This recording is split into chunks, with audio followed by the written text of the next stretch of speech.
Hello hello दर्शन नमस्ते good night good morning सबैजनालाई बिहानीको नमस्कार। सबैजना सन्चै आराम हुन्छ होला। आज चाहिँ नि म लमजुङ जिल्लाको मध्य नेपाल नगरपालिका वार्ड नम्बर 6 र 7 भोलेटा र लक्ष्मीलाई जोड्ने यो नयाँ बनेको पुलमा चाहिँ नि आज म पहिलोचोटि यो हिँड्दैछु। त्यसैले चाहिँ एउटा सानो भए नि एउटा भिडियो बनाउनु मन लाग्यो। यो पुल चाहिँ नि धेरै पहिले बन्नुपर्ने पुल हो हैन। समय परिस्थितिले भनौँ या अब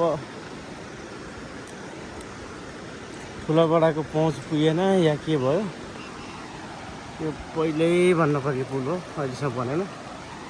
बल्ल अहिले यो बनेको त्यस्तै कति 1 वर्ष भयो कि। तर चाहिँ यो पुल बनेर चाहिँ धेरै हामी पारी लक्ष्मीनगर प्लस यता भोलेटारतिरको उसलाई चाहिँ नि धेरै राहत मिलेको छ।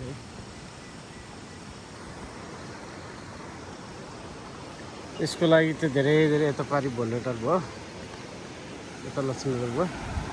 यो पुल बनाएको हैन, यो पुल बनाएर चाहिँ नि अब हाम्रै भनौँ न हामीले जिताएर माथि पुऱ्याएको मान्छेहरूले बनाउनु भएको हैन। धन्यवाद त अब दिने कि नदिने भने जस्तो कि। अब केही हाम्रै लागि केही विकास गर्लान् केही गर्लान् भनेर जिताएको हैन। जिताएपछि दायित्व त गर्नु पर्यो हैन, एउटा कुरा। अर्को कुरा चाहिँ नि यो पुल मात्रै होइन कि हामीलाई एउटा मोटरेबल पुलको पनि एकदम आवश्यक छ क्या यहाँ हैन। मोटरेबल पुल हुने हो भने पनि धेरै राम्रो हुन्थ्यो क्या यहाँ। तर पनि अब यति भए पनि राम्रो त धेरै राम्रो, तर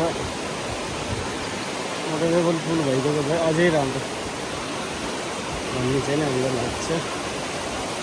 त्यस्तै हो।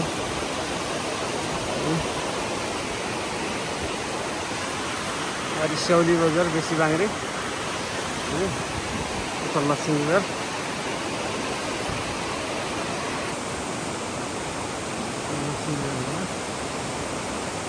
अहिले त धेरै राम्रो थियो, अहिले चाहिँ यति पहिले जस्तो राम्रो छैन।